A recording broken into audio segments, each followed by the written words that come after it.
This is the Finesse Media Podcast. She was born in Los Angeles, California.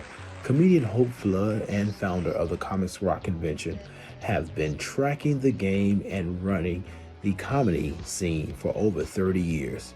She is best known for her stage presence, her selfless behavior, and her love for comedy and making you laugh. Hope has definitely been on the podcast the most of any guest of the Finesse Media Podcast. She's definitely someone that I say is finessing the motherfucking game. She's my girl. She's my queen. I can't wait to talk with her. Welcome back, Hope Flood.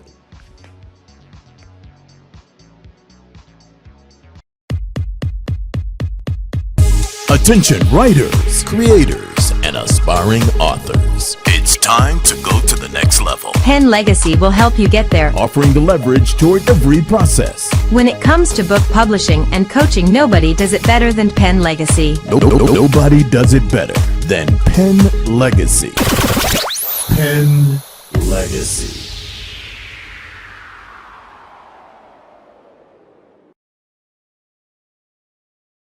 It is recording, and we are back. Another episode of the Finesse Media Podcast, Season 5, and she's back. She's a little tardy for the party. She normally kick off the season each and every, and right now she's probably the most visited guest on the Finesse Media Podcast. So you see her face, you seen her smile, you know her comedy. We're gonna talk about all her work that she's been doing. She's been busy, and is she also healthy, right? Because she was battling some things. And welcome back again, my queen. Again, hands down. One of my favorite female comics in the game. Welcome back again, comedian Hope Flood. Thank you so much for having me once again. Thank you Already. No, Hope, seriously. So I said it. You back. You look good, because last time we spoke, you were just coming over COVID. I caught Corona about a month ago. Oh, shit. Yeah, that's why y'all didn't see me. I was in the hospital for a month. Wow. I almost died. You almost lost your girl. Yeah, I'm playing that episode in the background. Yeah, I was sick and almost died. And so I was in the hospital 2 months. Yeah, but you're looking I had good. everything. Yeah, but thank God. Thank you, God. Oh, but God, I'm so grateful to just be alive. Yeah. So you've been good. Grateful. No hiccups. No hiccups since. You've been good. I mean, Ain't caught a cold or nothing. There are some, there's some aftermath of it. Okay. Whatever, but not as much as other people and stuff. But I'm good. That's what's up. No, Hope, like I said, you've been busy. That COVID, it couldn't beat you down. As you talked about, as I'm playing the episode from the last time you were here in season 4, in the background, you were saying how COVID wasn't going to keep you down. You was trying to get back out there, and they was trying to keep you in. So we already talked about that, but bringing it back up because you were, again, out doing busy stuff. So your 9th annual Comics Rock Convention presents the Purple Carpet Celebrity Comic Awards and a tribute. That was in Atlanta, Georgia, and you kicked ass. So this is the 9th time. What was so different about this time? I think the people that I'm honoring, I want to talk about those people too. Yeah, the workshops and seminars are amazing, and more comedians are coming out. I think it's the longest running urban comedy convention. Mm-hmm. And it would have been 12 years, but 1 year I didn't do it, and then 2020, I didn't do it because of COVID, because it had just started Corona, so I didn't do it. And so this would actually be the 12th annual. Okay. So and it's just, I don't know, it's something that God puts on my heart to do, because nobody else is doing that. Nobody's honoring comedians. Nobody's giving back to us. Nobody's teaching us the business, and so that's just something that I'm doing, basically. Yeah. No, I said to a person who presented Miss Evelyn Braxton, I was speaking with her, and she said to give her her love to you. She said, yeah, Hope, man. She was there, and she came to the table and showed love, because I was sitting back in Chicago, and I got a text from Miss E, and she was at this comics convention thing, and I go, wait a minute, that's Hope. That's Hope's situation. What the hell are you doing there, Miss E? And she was like, I was there presenting and giving an award to Michael Collier, my Chi-Town brother. So I got even more excited, because I'm like, wait, actually, No, actually, she gave the award to Mr. George Wallace. Miss George Wallace. She gave flowers afterwards to She Michael sure Collier did. on behalf of her good friend Judge Maybelline.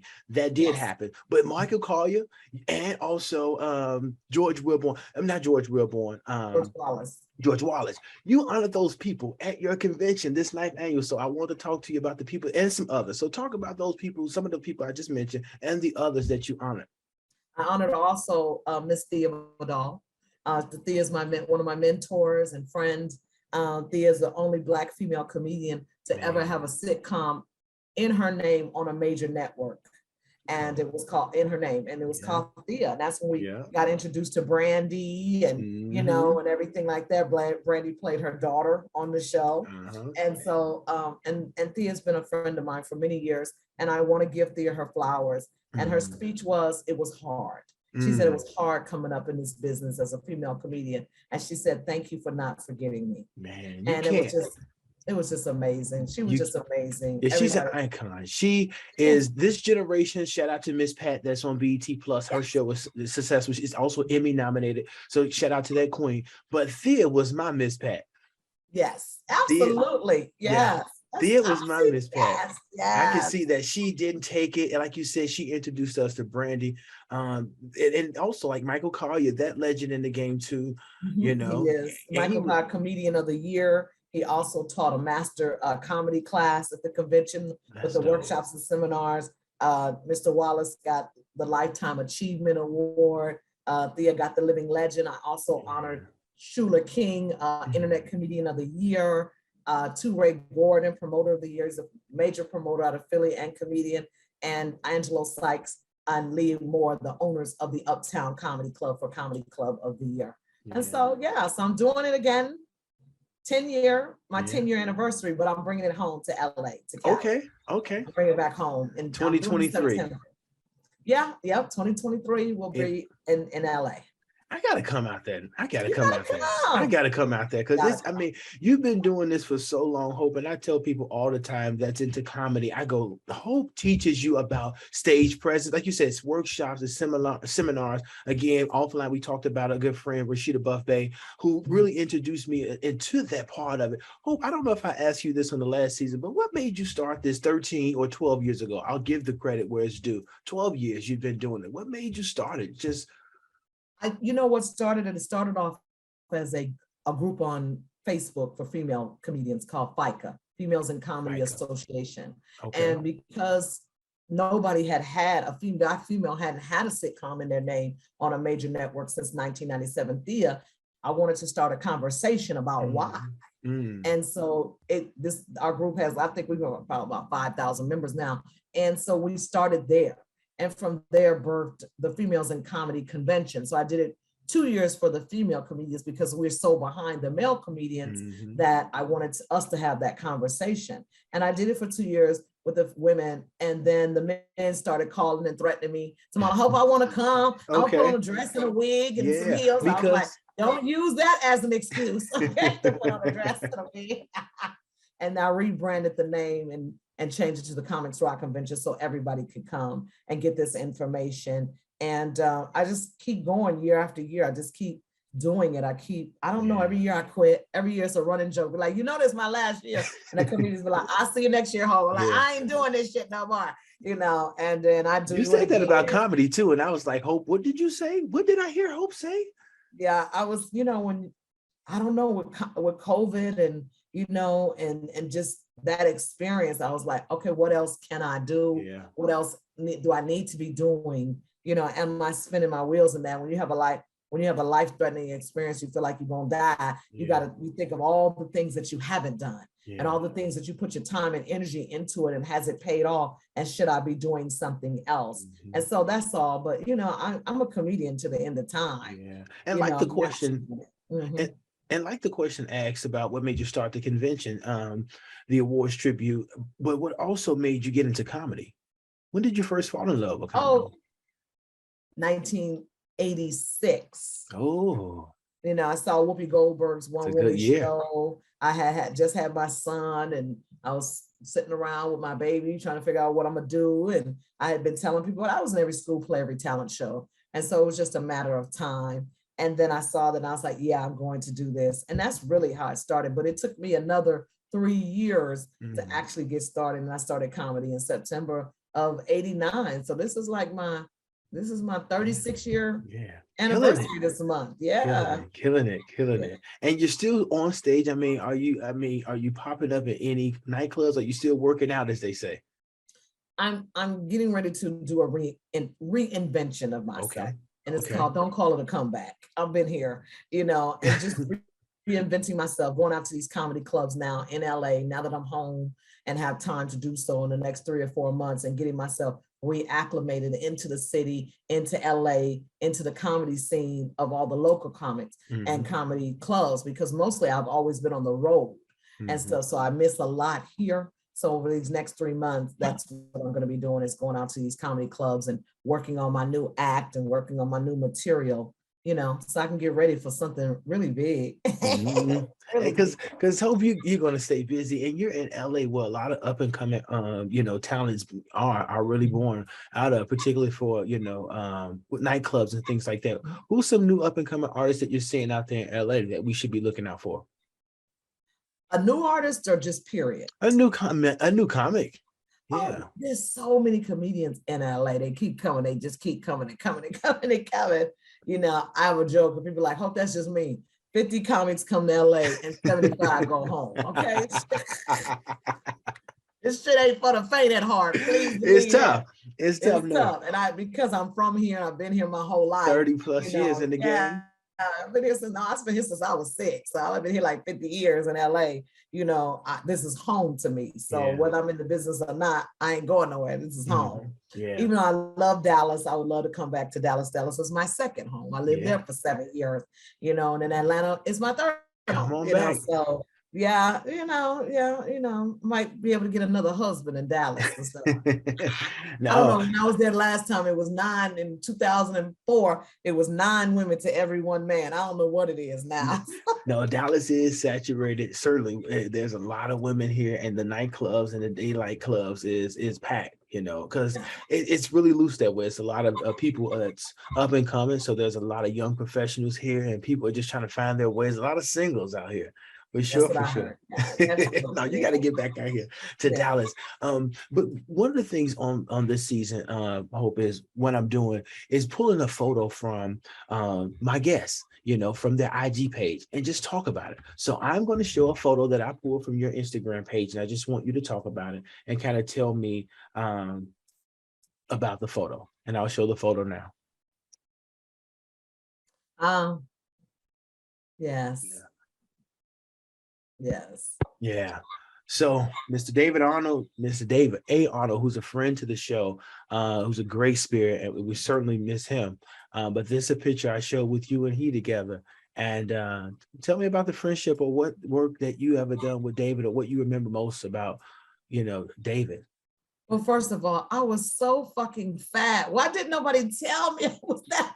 Please, Hope. I mean, oh my God, I was 300 pounds. I was miserable. You anyway, still look good. I had to lose all that weight. Still look good now. Hope. So I ain't that weight no more.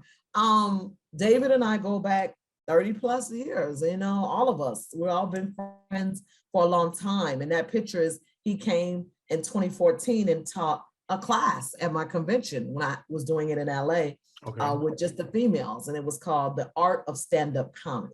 It was an amazing workshop. That's what he taught that class a lot, teaching other comedians, giving back like we all do, and teaching comedians about comedy and structuring jokes and getting on stage. And then they would graduate and do a big showcase, and he would invite industry people, to the showcase. And that's what that was about. And I asked him to come and teach that class for me, to the comedians for my convention. And he did. And we've been friends for a long time. And, David was in decent health. Sometimes the stress of this business, can take you out. We don't eat healthy on the road. Sometimes we eat out of vending machines, or sometimes at the club, it's not healthy. There's depression, there's anxiety, there's a lot to being in this business. There's a lot to being a comedian. And a shout out to Julie and those girls. And rest well on your next journey. Yeah. Good dude, a funny dude for sure. Yeah. I didn't have the chance to video or to see him virtually, but the audio, I mean, it was a laughing matter. And you just had the Netflix special Fat Ballerina that just Yeah. released, so he's certainly gonna be missed. But I saw that photo and I go, oh, this is a good photo, because that was a good dude, and I know that you've been again in the game for over 2 decades and killing it, and have seen David career from the start. From the start, from when he was never funny. He used Yeah. to come to my club and bomb all the time. And then Because he one was day, a producer, he was more than ever a comic. yeah, it was just like everybody else. One day he just got funny. Yeah. Just one day he found his voice, he found his lane, Mm-hmm. and he got funny. And it just took a lot of years to get there, like it does all of us. I mean, look at Quake with his Netflix special that's long overdue. Yeah, it was really good. But it's gonna take people like Dave Chappelle and Tiffany Haddish and those people to say, hey, okay, y'all done gave me 5 specials. I got some other folks that are deserving, that are worthy, that y'all need to see. Yeah, and hope that's what I'm hoping for you. Literally, Yes, I was going to ask that because I know Lunel mentioned something somewhere about her wanting a special. Then it was, I think, something happening where she's going to be getting a special. So I was going to ask you that same question. I mean, and that's cool because I know you and Lunel are good friends. And I always say that if your friend's getting blessed, he's in the blessing business, he's in the neighborhood. So I am hoping that for you, Hope, or if that's happening, you ain't got to say anything. You can blink twice, though, if it is. But a Netflix special, would that be something you would like to do? No. No. Yeah, I asked you about BET coming back seasons before, and you said no. So no to this too. Well, I think it would be how the deal would be structured. Yeah. One thing about Netflix, they throw a lot of money at you, but they own that material that you could never do again. And you may want to do it, but then when millions of people watch it, you probably don't want to do it again. So I don't know, that pressure of judgment. I don't know if it's something I'm ready for. Maybe in the next 2 years, if it comes about, yeah, possibly. But like if they called me today, Ken, it would be no, I'm not ready. Okay. But I would get myself ready in the next year or so. And I look at, I hope Monique's is great when it comes out. All that fuss she made. Mo, you got to pull Yes, through. Monique. Mo, you got to pull through. It's got to be great. Mo. People waiting and watching. It's got to be great, Mo. Okay, and I know Linnell's going to be great because she's working on it. She works in the clubs every week. So she's very seasoned. I was at her house yesterday and we hung out. If y'all saw our pictures on Instagram and I whatever. saw all that. I said, look at these two. Y'all are just Oh yeah, we working that's on good friends. me and her together. People, when we're together, we clown. People need a BC powder when we together, laughing because we clown each other first, and then we like, what y'all laughing at, and then we clown other people, whatever. And so she's been working, and I missed her, and I just need to put my eyes on her and make sure that she was well. And I mean, we're losing people, so I just needed her to know I love her and she loved me, and we talk, we clown, we smoked a little weed, we talked about people and geek and gossip. And we're gonna hang out again on Friday. We're gonna go see Mickey Howard, in concert. Shout out to Nikki Howard too. Shout out to Mickey. Yeah, shout out to our sister. Listen, that's a shout out sister. That's a that's my girl. That's our girl. Mickey should do comedy because Mickey is hilarious. And don't even know how hilarious. She and her pen game too. She's a fantastic writer too when it comes to talent and writing for comics too. She's a legend behind the scenes. She needs Nikki, if you're watching, get on this podcast for sure. People need to know. More folk, please. Yeah, I'll be honored. I'll be honored. And so right now I would say no. I have my own network channel on a network. It's called the XOD Network. You guys download it. It's in 2 billion subscribers' homes. It's 3 brothers that own it. And they started a thing where not to compete with network, but give people another outlet and be able to own their own content and charge whatever they want to and do a revenue split with people, so it's called Hope Flood Presents. And so it's where I'm going to be putting up comedy specials and movies. And so if anybody out there that has anything comedic wise they want to put on the channel, holla at me, email me hope@hopeflood.com, hit me up on Instagram, hope.flood, let me know, and go download the channel. It's clean, it's crisp. Darren Henson has a show on there. Bruce has a show on there. And so mine is just up. I just haven't loaded up some of the shows I already have, but I'm getting ready to, and my award show is going to go up there, you know, and everything. So it's just a platform where comedians can be seen. And I don't own it. You own it. It's yours. Whenever you want to take it down, you take it down. I don't want to own it. I just want to give you an opportunity to be seen. And then somebody else might come along and say, hey, who is that? Or, oh, they got something going good, and hit them up. And that's basically what I'm doing. So I'm working on that right now. I hope that's why things will always work good for you, because you are always thinking of other people and ways to make their, talent be shine, or let their light shine brighter. I mean, really, really hope. I mean, and but I need to work on mine too. I've helped so many people, and I need to work on mine. I was just telling my people today, I got to get a strong team, because one thing about Lunel, she's got a strong team. One thing about Kevin Hart, he's got a strong team. You know, you got to, because I can be everything. I could be a manager, I could be a producer, I can be a booking agent, but I need to be talent. And I need to leave that to the people who do that. I can be a publicist and everything. And you be a jack of all trade and a master at absolutely nothing, you know? And so I got to get my team together and my team strong. And that's what I'm going to be working on as well. So I can just go back to being an artist. And even if I have these ideas to help other people, it's not me actually doing it where it's taking away from what I need to be doing, which is working on my comedy. So when they call me for my Netflix special next year, I'll be ready. You'll be ready, because you'll be able to focus on, like you say, your own craft and the talent. So outside of the podcast, I have so hit me up. I can probably hit you up with some people and some great references that can help shift some of that weight. Right now, I need somebody to edit some of this content for me. You know, help me put some amazing demo reels together and things like that. So that's what I kind of need. I really think I need them. I have a guy, but I think I need somebody kind of local too, to kind of help me come over and stuff, whatever. So I'm looking for people. And I'm looking forward to it. So how about that? I'm looking forward to it. And just like every season, Hope, when you come on as the Finesse, I ask you, who's that person for you that's finessing the game?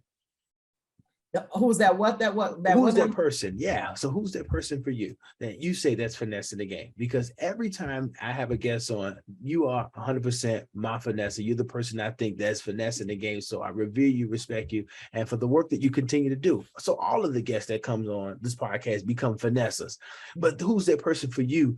You say, Hope, that's finessing the game. I don't know who you said last season and the season before, but this question has been it's engraved. He's another one of your Chi-Town people. Y'all look out for Ray Grady. Ray Grady. Okay. He's on the Real Husbands of Hollywood and stuff. He's getting ready to finesse this game, y'all. He's hilarious. He's funny. I mean, there's so many There's Screw Roy Rice, who's finessing the game. He's out of Compton, California. He's amazing. Flame Monroe. Flame is doing his thing and everything. So, there's so many comedians that you guys have no idea about. Yeah, it's like music too, because people always say like R&B is dead. I'm like, no, it's not. You haven't tapped into these new artists. Yes. And give them a chance. And, Ken, that's what I love about Tyler Perry. Tyler Perry opened this door for all of these actors that we would have never known about. Absolutely. Because, we've been seeing the same 10 people on TV for the last 10 years. Yeah. The Tishas, I'm not taking enough away from them. No, I understand. But he said this too. He said that it's intentional.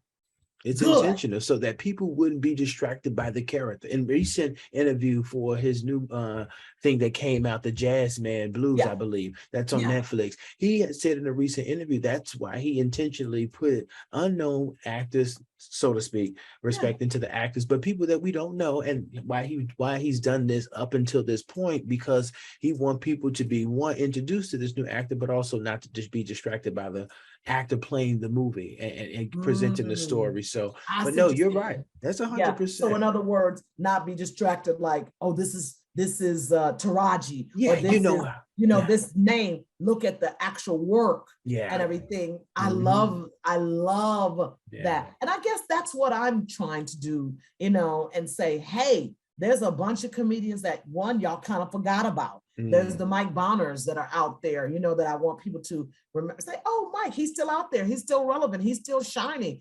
Some people just need a better opportunity. And thank God for social media. Thank God for all of these platforms now that you can see all these people. And thank and reach you, Tyler people Perry. too. Yeah, and thank you, Tyler Perry, for opening up that and saying, hey, there's some other people out here, y'all. Yeah. Here they go. And that's kind of what I want to do, is the same thing, and say, hey, there's some other people out here. These guys are funny. They grinding, they working. The Tony Bakers, you know, Tony is killing it. You know, those Plastic Cup Boys, and you know, whatever, they're killing it and stuff. And people just need to know who they are, you know. So yeah, absolutely. Absolutely.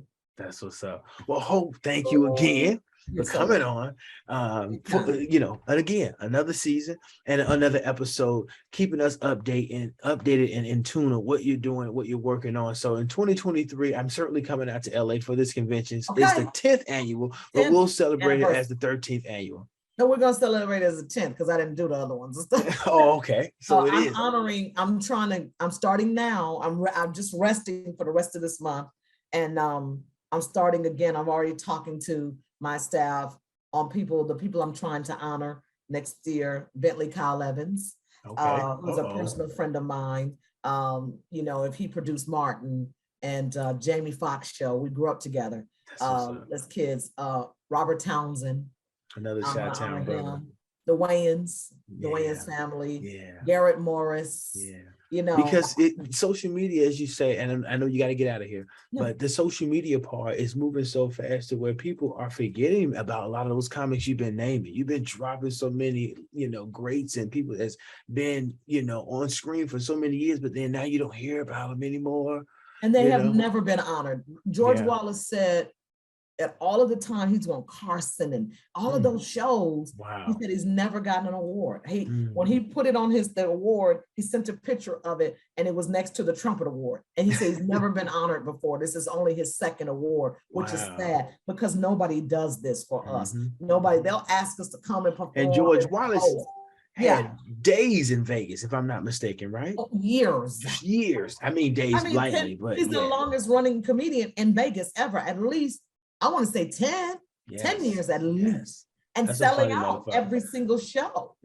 You know, and not just Black people. I mean, he's universal. He's, you know, he's major and he's a sweet man. He came when he did the award show. I think George did 30 minutes of comedy, and they were like, I said, how do you like a legend? And I just let him go because it wasn't like we had to get out at a certain time, you know, or whatever. I didn't have to pay him, and I just felt like, man, I got just amazing, and the comedians were just wowed.